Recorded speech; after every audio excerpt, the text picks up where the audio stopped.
Hello, beautiful people. Welcome to my channel, Become the Disruptor. My name is Magda. I'm a qualified trauma-informed therapist. And today we're going to be talking about a distinction that a lot of people falling into trap of, and they don't really know how to discern between the discomfort that comes from genuine healing and growth and the discomfort that comes from chaos. These two have very different imprints, and I will give you some general rules of the thumb. However, it's your responsibility to start observing yourself when your nervous system gets activated, aka triggered, and actually see what are the particular imprints for the discomfort for growth and for discomfort of chaos. This is your actual healing work that you have to do, because those two discomforts, they will be felt in the body and they will be distinctive for each and one of you, because each and one of you will have a different perception of these raw sensations of discomfort for growth and the discomfort from coming from chaos. Okay, so I'm giving general rules of thumb. I cannot give you any specific stuff. I can give you examples, which I will, but no, I'll give you nuance, but nothing specific, because I cannot give specific stuff based on, a general video. So let's talk about it. So a lot of people, they do experience, because chaos is uncomfortable. Even though it is something, let's say, that you might be used to, it is still uncomfortable, because I bet that all of you guys, and I've been there myself, my clients in my private practice have been there themselves, whenever you experience this familiar spike of chaos happening again in your life, that is not comfortable. However, if you are, and when you are outgrowing certain behaviors that prior to this moment now had been contributing greatly to your survival as a child, for example, or early adolescent, that's going to be uncomfortable as well. So both are uncomfortable, but like I say, they present you with a different nervous system capacity. Okay, so first of all, when it comes to the capacity for chaos, for a lot of you guys who have capacity for chaos, you also have loads of capacity for growth. It's the same capacity, but you use it in different ways. In terms of capacity for chaos, you are using the capacity of your nervous system to endure instability, to endure emotional highs and lows, to endure unpredictability and intensity spikes. Now, that a lot of the times, that kind of endurement, oh, this is how life is, oh, this is just how it is for me, these are all stories stemming from childhood. Because, and again, you got to look at your childhood. What is the model of behaviors that you had been presented with? Were your parents emotionally regulated? Were they providing you with comfort and safety? If not, had they been meeting your needs? If not, you've got a capacity for chaos, for emotional highs and lows, because if your parent is dysregulated, they're gonna give you emotional highs and lows. And for you, that's gonna feel unfamiliar. Yes, I know this, I know how I can handle that, but you're repeating it. It's a repetition from childhood. Whatever, like I said, your parents had conditioned you to endure. And this causes suffering, of course, because you're enduring something and you know that there is a way out, but the way out is equally uncomfortable. Yeah, it's just unfamiliar discomfort rather than familiar discomfort.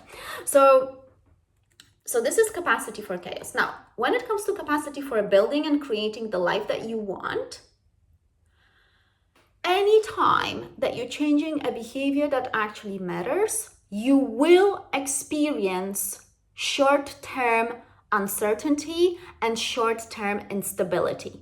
You will, because every change in our behavior creates real life consequences. When you start saying no instead of yes, that is already a different trajectory in your life.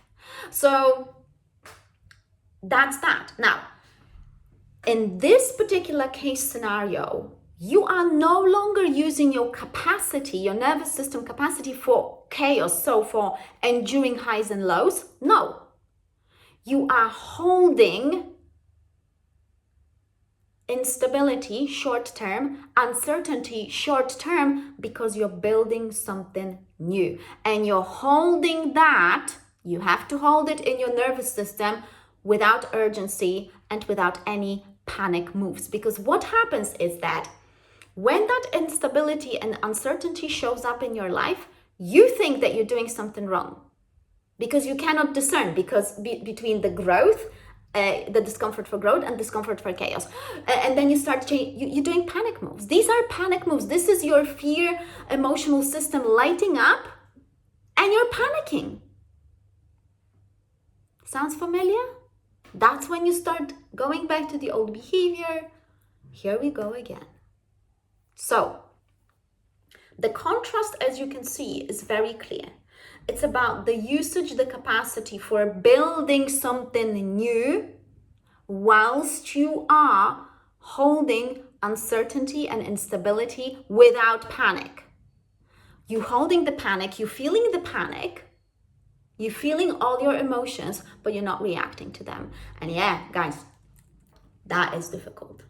That requires the nervous system capacity, but like I said. Now, a lot of you, what I notice sometimes in the comments that I am receiving on TikTok, for example, is that you think that enduring emotional highs and lows, you're mistaking that for growth. You lack discernment. A lot of people really lack discernment because the thing is that when you actually creating and building something new, you're gonna have new results. So for example, if you are in confusion, look at the life results. So I remember when I was building new stuff and I was sometimes confused about uncertainty and instability and chaos, I would look, okay, do I have community? Do I have friends? Do I have support? How is my financial situation? And I was like comparing that to, for example, 2 months ago. And then I'm like, okay, fine.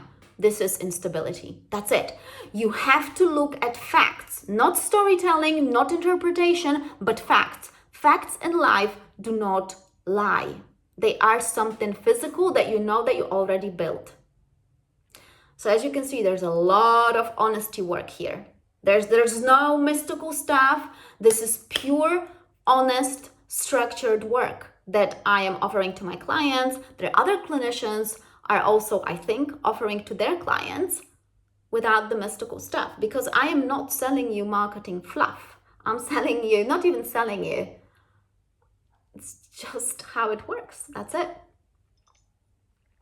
I cannot change that. I had to learn it the hard way, and I'm giving you the knowledge that I gained from that, the wisdom.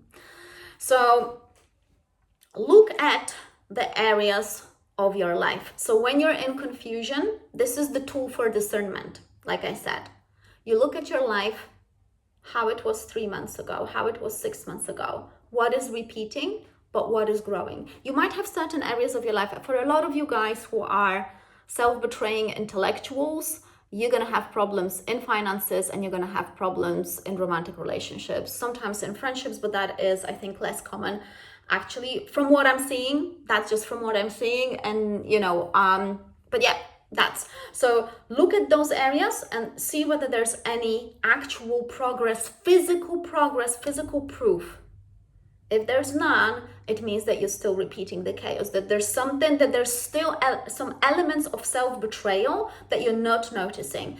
In that moment, you can either stay busy and recreating chaos, or you can hire a professional like myself or someone else who works in a similar way, which is, like I said, very structured, very honest, and you can start reinforcing new behaviors. And the thing is that for a lot of you guys, you literally probably would need maybe 1 or 2 sessions with me, because but also your nervous system has to be ready for this level of honesty from a professional, because again, a lot of people prefer to stay reassured and validated in chaos. And a lot of therapists provide that in a way, because they are not giving you the actual honest structural, it's just a different way of working. So people who work with me, they get validation and they get reassurance to a point when I don't see that reassurance and validation is actually one big fat lie. So that I don't do that. So this is, something, and not every person is ready for this level of honesty. You have to have a nervous system as well to handle that, because a lot of the times when you are actually in, let's say, deep self-denial, when I'm giving you the truth about, let's say, the level of the self-betrayal that happens in your life, that can be a bit overwhelming. And you need to, and again, I'm going to teach you how to, it's okay. It might be overwhelming because now you're seeing the truth raw, but it doesn't mean that you have to start straight away healing all of it, one step at a time. So it might be overwhelming when you first hear it, and then you're like, it's okay, step by step. And step by step, that is the nervous system rep that needs to get you towards healing. So this is the tool for discernment between the discomfort coming from chaos and discomfort coming from actual proper healing and growth. I trust that was helpful. If you want to book a session with me, you've got the links down below. Otherwise, like, share, and subscribe, and I'm going to see you in my next video. Bye-bye.